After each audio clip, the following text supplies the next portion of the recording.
honor actually my dear colleague Zuna, who is actually a household name in Malaysia, who's actually public enemy number one, not only in terms of a cartoonist, but also a person with such courage or conviction to present his views in such a witty manner and a compelling critique of the regime.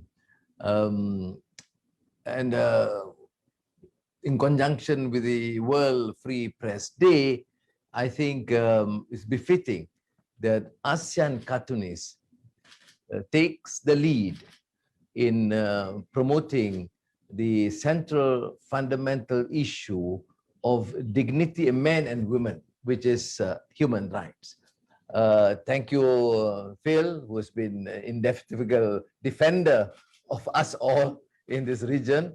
And Yenny, I mean, glad to see you. I mean, of course, I followed your career, admired your tenacity, and of course, your dad is a great guy and a wonderful person and a very dear brother of mine.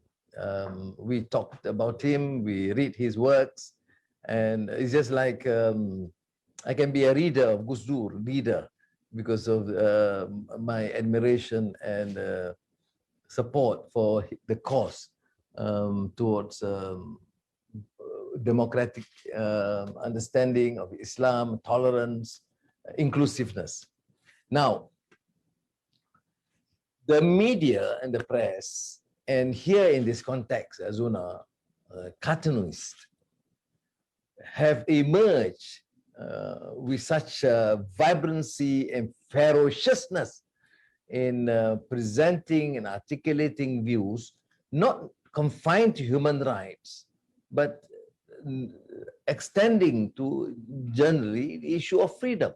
At times, we find it a misnomer, a contradiction. Why independent countries, after fighting against the Dutch for hundreds of years, against the French, against the British, for freedom, for human rights, for democracy, for dignity of their men and women, have now to struggle to bring back the ideals that the forefathers has promised. This is, as Nehru said, a tryst with destiny. This is what Sukarno said about this golden bridge, Jambatan Emas, to a more egalitarian, just, progressive society. But it doesn't happen that way. So it is interesting to note the cynicism expressed by Yenny against political leaders. I agree with you. Unfortunately, I'm also covered under this political title. Sometimes I hate it because people are growing to be disillusioned. So much contradiction, so much hypocrisy. You talk about freedom and democracy, but you trample on the rights of people.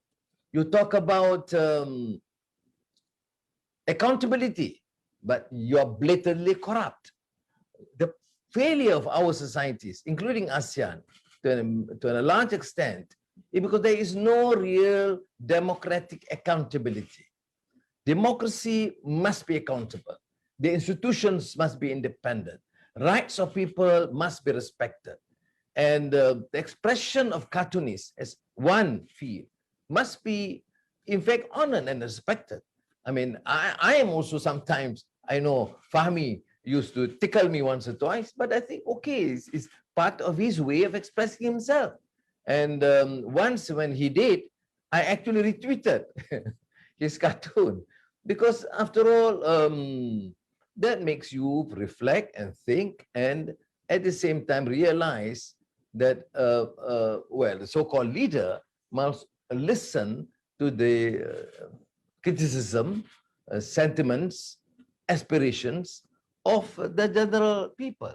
And cartoonists have this rare ability, oftentimes at our expense, as I said, but the rare ability of presenting a very fundamental issue of human rights in a cartoon, that people smile or be cynical or laugh about it. But then the message is compelling. I know Zuna suffered primarily because of this. And I'm sure many others, and thank you to all the 37 odd cartoonists present here from the region that have got to go through this trial. Sometimes I feel ashamed why our societies and countries have to resort to such atrocity, even against cartoonists. I mean, not only for,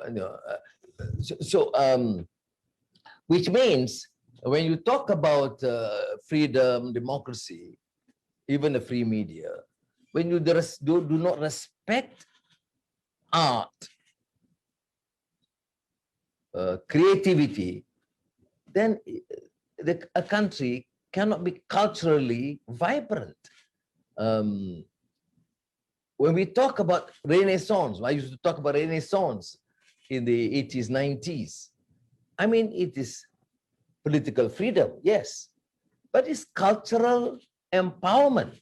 It's not only economic progress, but it's cultural empowerment. And cultural empowerment must be expressed in poetry, in the arts, in theater, in cinema, and in cartoons.